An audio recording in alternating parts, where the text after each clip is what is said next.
இன்றைய தினம் 106வது அத்தியாயம்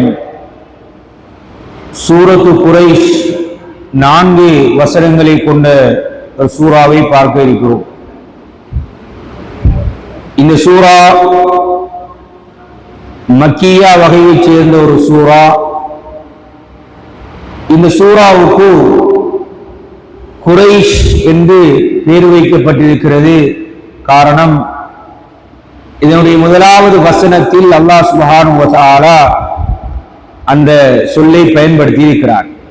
லீலாபி குரைஷ், அந்த சொல்லை மையமாக கொண்டுதான் இந்த சூறாவுக்கு சூரத்து குரைஷ் என்று பெயர் வைக்கப்பட்டிருக்கிறது. இந்த குரைஷ் என்பது மக்காவில் வாழ்ந்த அரேபிய கோத்திரத்தின் ஒரு பெயராகும். அல்லாஹ் சுப்ஹானஹு வ தஆலா மிக முக்கியமான குரைஷிகளுடைய நடவடிக்கை தொடர்பாகவும் அவர்கள் அந்த காலகட்டத்தில் எப்படி நடந்து கொள்ள வேண்டும் என்பது தொடர்பாகவும் ஞாபகப்படுத்துகிறார். முதலாவது வசனத்தில் அல்லாஹ் இந்த சூறாவை ஆரம்பிக்கின்ற போது ஒரு வித்தியாசமான முறையில் அல்லாஹ் ஆரம்பிக்கிறார்.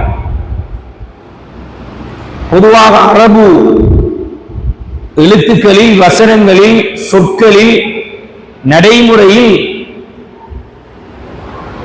பெயர் சொல், வினைச்சொல், அதே போன்று இடைச்சொல், இந்த 3 வகையான சொற்பிரயோகங்கள் அரபியில் இருக்கின்றன. இந்த சூறாவில் அல்லாஹ் சுப்ஹானஹு வ தஆலா பெயர் சொல்லும் இல்லாமல், வினைச்சொல்லும் இல்லாமல் இடைச்சொல்லை கொண்டு ஆரம்பிக்கிறார். லாமை கொண்டு, லாம் என்பது அரபு வசன நடையிலே ஒரு இடைச்சொல்லாக பயன்படுத்தக்கூடிய ஒரு எழுத்து. லாம், பா, இப்படி எழுத்துக்கள் இருக்கின்ற இடைச்சொல்லாக பயன்படுத்தக்கூடிய அந்த லாமை கொண்டு அல்லாஹ் சுப்ஹானஹு வ தஆலா இந்த சூறாவை ஆரம்பிக்கிறார். லீலாபி குரைஷ், குரைஷிகளுக்கு விருப்பத்தை உண்டாக்கியதற்கு என்று அதற்கு மொழிபெயர்க்கப்படுகிறது. ஒரு முடிவில்லாமல் அல்லாஹ் சுப்ஹானஹு வ தஆலா ஒரு தொங்கு நிலையில் அந்த முதலாவது வசனத்தை அல்லாஹ் இங்கே சொல்கிறார். லீலாப், ஈலாப் என்றால் விருப்பத்தை உண்டாக்குவது, ஆசையை, விருப்பத்தை உண்டாக்குவதற்கு இந்த ஈலாப் என்ற சொல் பயன்படுத்தப்பட்டிருக்கிறது. எனவே குறைஷிகளுக்கு விருப்பத்தை உண்டாக்குவதற்கு ஒரு நன்றியாக என்று அல்லாஹ் சுப்ஹானஹு வ தஆலா இந்த வசனத்தை ஆரம்பிக்கிறார். அது என்ன விருப்பம்? ஈலாபியின் ரிஹ்லத் அஷ்-ஷிதாஇ வஸ்-ஸைஃப். ஷிதா என்றால் குளிர்காலத்துக்கு சொல்வது, ஸைஃப் என்றால் கோடை காலத்துக்கு சொல்வது. அல்லாஹ் இங்கே குளிர்கால மற்றும் கோடைக்கால பயணத்தில் அவர்களுக்கு விருப்பத்தை உண்டாக்கியதற்கு நன்றியாக அவர் லீலாப் என்கின்ற சொல்லை 2 தடவைகள் அல்லாஹ் பயன்படுத்தி இருக்கிறார். முதலாவது வசனத்திலும் லீலாபி குரைஷ், 2வது வசனத்திலும் ஈலாபிஹிம். ஈலாப், ஈலாப் என்று 2 தடவைகள் அல்லாஹ் பயன்படுத்தி இருக்கிறார். காரணம், அந்த சொல்லுடைய கருத்தை உறுதிப்படுத்துவதற்காக, அந்த விருப்பம் எந்தளவு தூரம் அவர்களுக்கு அந்த விருப்பம் இருந்தது என்பதை உணர்த்துவதற்காக அல்லாஹ் சுப்ஹானஹு வ தஆலா இந்த 2 தடவைகள் பயன்படுத்தி இருக்கிறார். அது என்ன? ஷிதா மற்றும் ஸைஃப் என்பதில் கோடைகால, அதே போன்று குளிர்கால 2 பயணங்கள் தொடர்பாக அல்லாஹ் சுப்ஹானஹு வ தஆலா இங்கே சொல்கிறார்.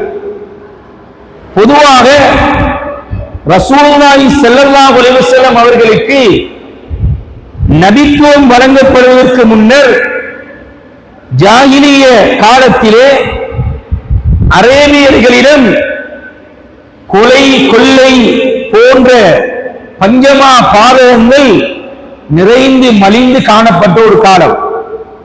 பொருளாதாரங்களை எடுத்துக்கொண்டு வியாபார நோக்கமாக கூட செல்ல முடியாத நிலை, வழிப்பறி கொள்ளையர்கள் என்று மிக பயந்த ஒரு நிலையில்தான் அந்த அரேபிய சமூகம் வாழ்ந்து கொண்டிருந்தார்கள்.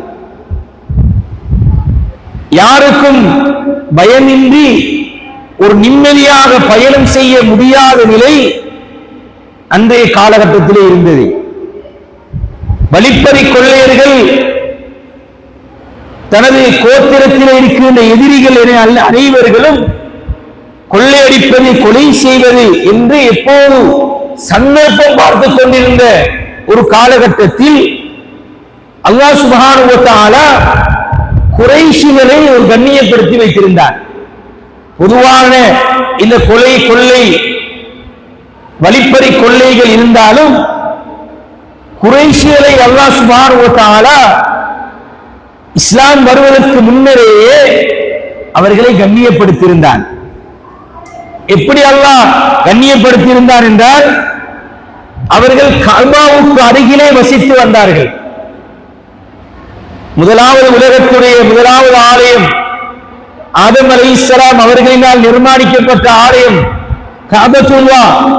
நாங்கள் எல்லோரும் இன்று வரைக்கும் கிபிலாவாக முன்னோக்கி தொழுகின்ற அந்த புனித ஸ்தலமான கஅபாவை அந்த அதற்கு அருகிலே வசிக்கக்கூடிய வாழக்கூடிய ஒரு சந்தர்ப்பத்தை அல்லாஹ் சுப்ஹானஹு வ தஆலா இந்த குறைஷியருக்கு வழங்கியிருந்தார். அது மட்டுமல்லாமல் இந்த குறைஷ் கோத்திரத்தார்கள் தான் அந்த கஅபாவை பராமரிக்கின்ற பாதுகாக்கின்ற பொறுப்பும் அவர்களுக்குத்தான் அன்றைய காலத்திலே இருந்தது. எனவே அல்லாஹ் சுப்ஹானஹு வ தஆலா இவர்களுக்கு எந்த விதமான தொந்தரவும் பிரச்சனையும் ஏற்படுத்தாத வகையில் இவர்களுடைய பொருளாதாரங்கள் கொள்ளையடிக்கப்பட்டு விடாத அமைப்பில் 2 வகையான பிரயாணங்களை அவர்களுக்கு ஏற்பாடு செய்திருந்தான். ஒன்று, மாரி காலத்திலே யமன் நாட்டுக்கும், கோடை காலங்களில் சிரியா நாட்டுக்கும் வியாபார நிமித்தம் சென்று வரக்கூடிய ஒரு முறையிலே அந்த குறைஷியருக்கு இருந்தது. அவர்களுடைய வாழ்வாதாரம் அதிலே தான் தங்கியிருந்தது. 2 முக்கியமான பிரயாணங்கள். ஒன்று யமன் நாட்டுக்கு செல்வது, இன்னொரு பிரயாணம் சிரியா நாட்டுக்கு செல்வது. காரணம், மக்காவுடைய பிரதேசம் வறண்ட ஒரு பிரதேசம். அங்கே விவசாய நிலங்களோ தோட்ட துறவுகளோ இல்லாத நிலையில் இந்த வணிக பயணங்களின் மூலம்தான் இவர்களுடைய வாழ்வாதாரத்தை கொண்டு செல்ல வேண்டிய ஒரு கட்டாயம் இருந்தது. எனவே அல்லாஹ் சுப்ஹானஹு வ தஆலா இஸ்லாம் வருவதற்கு முன்னர் இருந்தே குறைஷிகளை அல்லாஹ் சுப்ஹானஹு வ தஆலா கண்ணியப்படுத்தி இருந்தார். அதனாலதான் இவர்கள் சுதந்திரமாக எந்த பயமும் இல்லாமல், எந்த இடர்பாடுகளும் இல்லாமல் அந்த 2 பயணங்களையும் மேற்கொள்ளக்கூடிய ஒரு சந்தர்ப்பத்தை அல்லாஹ் சுப்ஹானஹு வ தஆலா இவர்களுக்கு ஆக்கி கொடுத்திருந்தான். காரணம், இவர்கள் கஅபத்துல்லாஹ்வுக்கு, அல்லாஹ்வுடைய ஆலயத்துக்கு அருகாமையில் இருந்தது மட்டுமல்லாமல் அதனை பராமரிக்கின்ற, பாதுகாக்கின்ற, உலகத்திலே நாலா புறங்களிலும் இருந்து வருகின்ற அந்த வரக்கூடியவர்களை, அவர்களுக்கான உணவு தேவைகளை நிறைவேற்றுகின்ற பொறுப்பும் இந்த குறைஷிகளுக்கு இருந்ததன் காரணமாக இவர்களுக்கு எதிராக எந்த ஒரு வழிப்பறி கொள்ளைகளும் நடைபெறாத ஒரு சூழ்நிலை இருந்தது. இதைத்தான் அல்லாஹ் சுப்ஹானஹு வ தஆலா இந்த குர்ஆனிலே ஞாபகப்படுத்துகிறான். மக்களே, லீலாது குறைஷ், குறைஷிகளுக்கு இந்த பயணத்தில் விருப்பத்தை உண்டாக்கியதற்கு நன்றியாக ஈலாபியும் பிஹிலத்திஷ் ஷிதாஇ வஸ்ஸைஃப், குளிர்கால பயணத்திலும் கோடைகால பயணத்திலும் அவர்களுக்கு விருப்பத்தை உண்டாக்கியதற்கு நன்றியாக என்று அல்லாஹ் சுப்ஹானஹு வ தஆலா 2 வசனங்களில் வற்றுரை சுருக்கமாக சொல்லிவிட்டு அல்லாஹ் அவனோடு கனெக்ட் பண்ணுகிறான். ஃபல்யஅ்புது ரப்ப ஹாதல் பைத், இதுதான் இங்கே அல்லாஹ் சொல்ல வருகின்ற மிக முக்கியமான விஷயம். என்ன சொல்கிறார்? கஅபாவை பராமரிக்கிறீர்கள், அதனை பாதுகாக்கிறீர்கள், அதனுடைய பலாபலன் என்ன தெரியுமா? உங்களுக்கு சுதந்திரமாக எந்த விதமான அச்சமும் இல்லாமல் பயணம் செய்யக்கூடிய ஒரு சூழ்நிலையை நாங்கள் ஏற்படுத்தி தந்திருக்கிறோமே, இது உங்களுடைய கெட்டித்தனம் அல்ல. எனவே கஅபாவாகிய இந்த வீட்டினுடைய இரட்சகனையே நீங்கள் வணங்கட்டும். அல்லாஹ் அதனை கடற்கையிலே சொல்கிறான், அவர்கள் வணங்கட்டும். இந்த வீட்டினுடைய இரட்சகனையே அவர்கள் வணங்கட்டும்.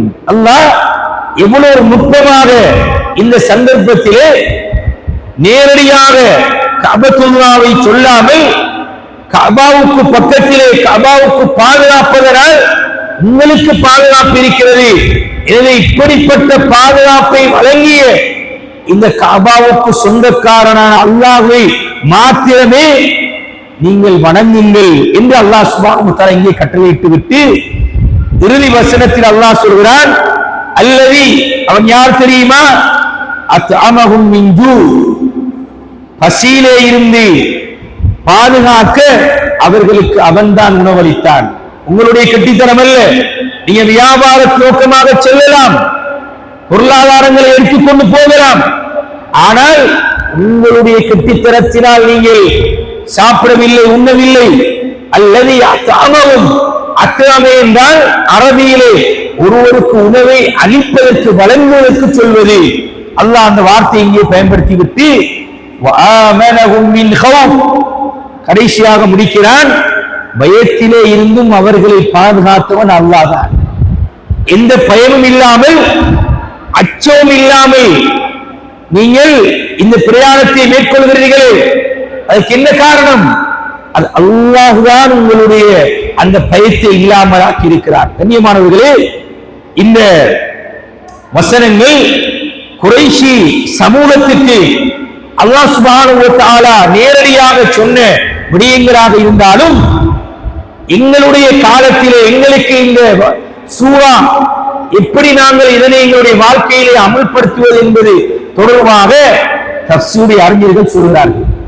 இன்று குறிப்பாக எமது சமூகம் வியாபார சமூகம், மிக சுதந்திரமாக வியாபார பொருட்களை கொள்வனவு செய்வதற்கு சென்று வருகின்ற தேசிய ரீதியிலும் சர்வதேசத்திலும் மிக சுதந்திரமாக நிம்மதியாக எந்த உடல் களைப்பும் இல்லாமல் எங்களுடைய வியாபாரங்களை செய்கின்ற ஒரு நிலை எங்களுக்கு இருக்கிறது.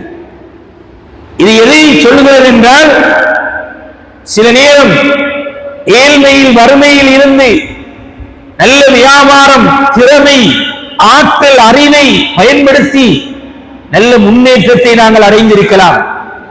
எங்களுடைய வியாபாரம் வளர்ந்திருக்கலாம், நல்ல கோடீஸ்வரர்களாக இருக்கலாம், பொருளாதாரத்தோடு நாங்கள் வாழலாம். இங்கே அல்லாஹ் சொல்ல வருவது, என்னதான் நீங்கள் சம்பாதித்தாலும் உழைத்தாலும் இதற்கு சொந்தக்காரன் அல்லாஹ் தான்.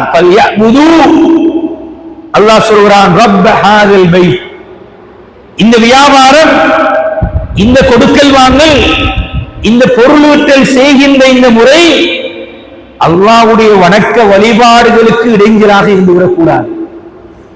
இதிலே கவனீனமாக இருந்துவிட்டு அல்லாஹ்வை வணங்குகின்ற விடயத்தில் பொறுப்போக்காக இருந்துவிட்டு நாங்கள் வியாபாரத்தை எங்களுடைய பொருளீட்டலுடைய விடயத்தில் ஒரு பக்கம் அப்படியே சாய்ந்து விடுவோமாக இருந்தால் அல்லாஹ் எச்சரிக்கை செய்கிறான், அடியானே